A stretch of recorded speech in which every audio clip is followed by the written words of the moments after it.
Hello and welcome to the Daily Comic and Collectible, episode 541. Now today, the collectible of the day is the Mezco Toys, Marvel Comics, 112 Collective, PX Previews Exclusive, Symbiote Spider-Man action figure. This 112 Collective action figure of Spider-Man in his symbiote black Spidey suit was a PX Previews exclusive, and even has a new body that was developed for this figure. This figure was inspired directly from the Marvel Comics, and its meticulously tailored, exclusive black outfit comes complete with intricate silkscreen details.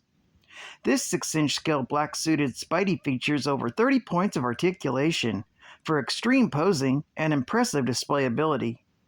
Action figure comes with 6 interchangeable hands, black logo base with posing post, magnetic waist clamp to pose on walls, shelves, or anywhere, and assorted web lines, including a posable web line to recreate your favorite scenes. Released in 2017 by Mezco Toys. Now, the comic of the day is Amazing Spider-Man, Volume 1, issue number 252. With a cover date of May 1984, but it was released early in January of that same year. This is the facsimile variant released this year in 2024, with story by Tom DeFalco and Roger Stern, art by Ron Frenz, and cover by Ron Frenz. This issue is titled Homecoming. This story follows the events of Marvel Superheroes Secret Wars, issue number 12. The story opens at the offices of the Daily Bugle. J. Jonah Jameson and Joe Robertson go over the latest edition of the newspaper, which has a cover story about the various heroes who have disappeared recently. As usual, Jameson wonders what connection these disappearances have with Spider-Man.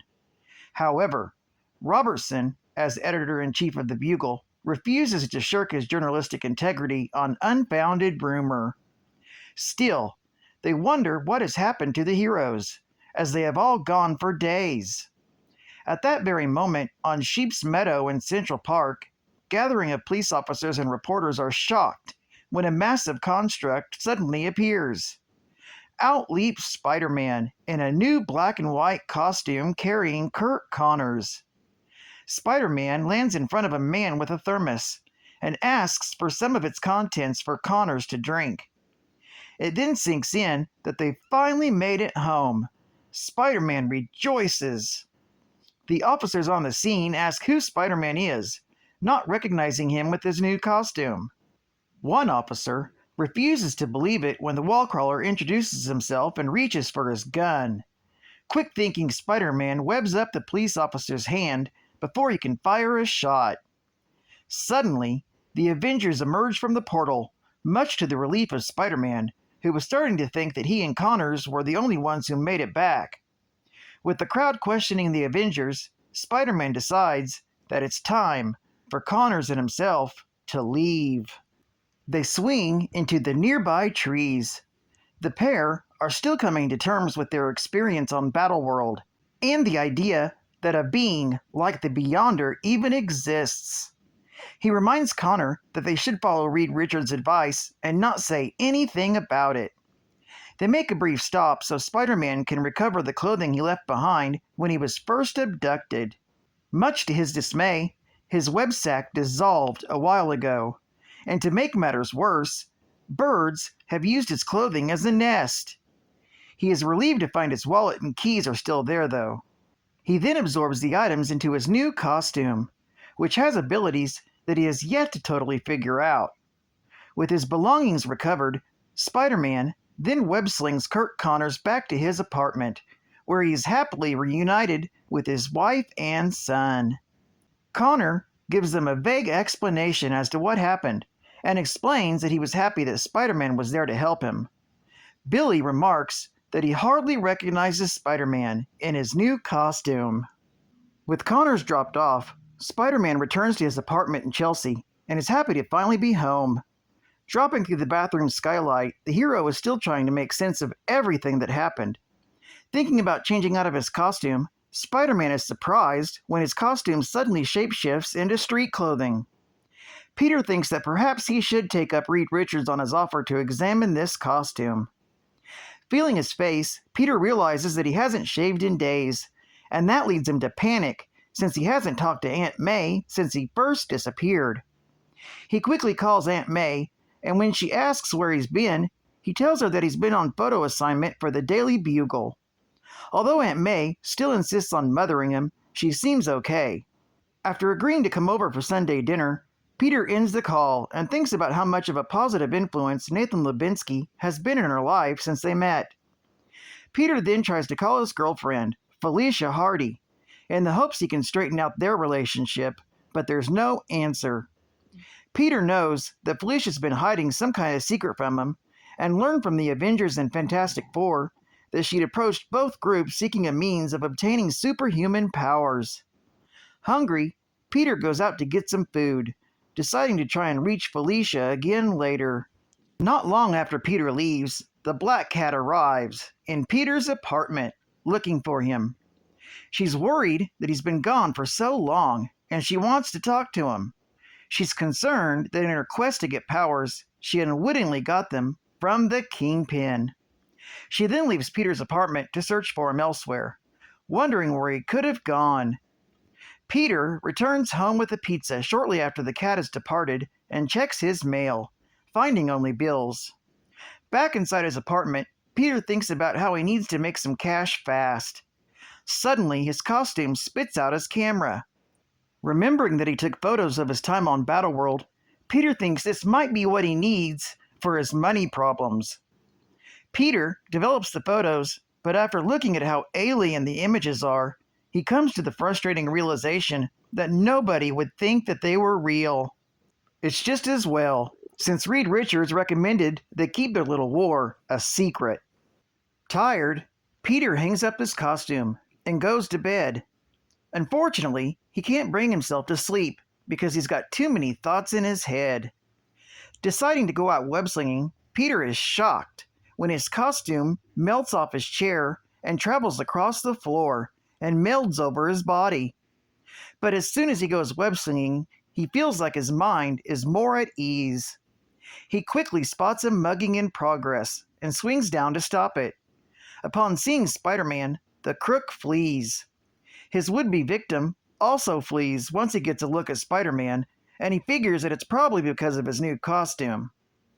Feeling a zest for life, Spider-Man swings across the city when he spots two teenagers arguing. Spider-Man decides to go down and see what's the matter. He quickly learns that they're fighting over the fact that the boy, Justin, wasn't able to get tickets to see a band that his girlfriend wanted to see. Spider-Man points out that their fight is pointless since they have a lot going for them. However, Justin disagrees since they live in the ghetto. So Spider-Man decided to show them that there's an entire world out there for them to discover. He picks up the two teens and swings them up to a tall building, with the city laid out before them. Spider-Man shows them that the city is good and bad, and that the city is almost like a living creature. After dropping the kids back down on the street, they thank him for showing them the city from his vantage point. After the experience, Spider-Man swings away, thinking how this city brings out the best in himself. This story is continued in Amazing Spider-Man, issue number 253. Geek Fact: this is the first appearance of Spider-Man's black costume. Even though the first appearance in story continuity is in Marvel Superheroes Secret Wars, issue number 8, from December of 1984. This is also a cover homage to Amazing Fantasy, issue number 15, from August of 1962. Bonus Geek Fact: Peter makes a note to have his costume examined by the scientific genius Reed Richards.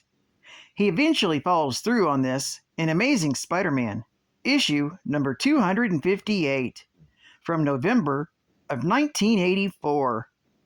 This leads to his realization that he isn't wearing a suit at all, but an alien symbiote. And if you want to know more about the symbiote suit or the story of how Peter received it, check out yesterday's Comic and Collectible, episode 540. Advertising Ad Fact. Earn prizes and cash from Olympic! You can sell cards and gifts from our free sales booklet. Go, go, go with Captain O! Pick your prize from Olympic's free full-color prize catalog or keep cash. $1 for every item sold. It's easy to earn prizes or cash by selling all-occasion cards, personalized stationery, and gifts from Olympic's free 1984 sales booklet. Show your sales booklet to friends, relatives, neighbors. Anyone's a prospect. With Olympic, you pay nothing, owe nothing, return nothing. You get full membership information and all sales material free. So don't wait. Call our Captain O operator toll free now, or mail us your name, address, and zip code today. Here's some items you can buy. Sell 110 items and get yourself a Commodore home computer. Wow! Or sell 18 items and get yourself a Webcore zip telephone. Whoa! Or become a famous photographer. Get yourself a Kodomatic Party Star camera. All you gotta do is sell 20 items. Whoa! Or if you wanna be styling, get yourself for 17 items a plane and tank battle game watch. Woo! And finally, if you sell 100 items, you can go really high tech and get yourself a ColecoVision video game system. Woo! All you gotta do is contact Olympic Sales Club. Get your sales booklet today. And final geek fact. The symbiote costume was designed by a Marvel Spider-Man fan from Illinois named Robert Schuler. The editor-in-chief at the time, Jim Shooter, purchased the design idea from Randy for $220. Pause now to read the letter from Jim to Robert, dated August 3rd, 1982. Well, I'd like to thank you for joining me for another Daily Comic and Collectible, and I hope to see you again Monday. This is Cat Fan Comicsman, and I'll catch you on the flip. Over and out.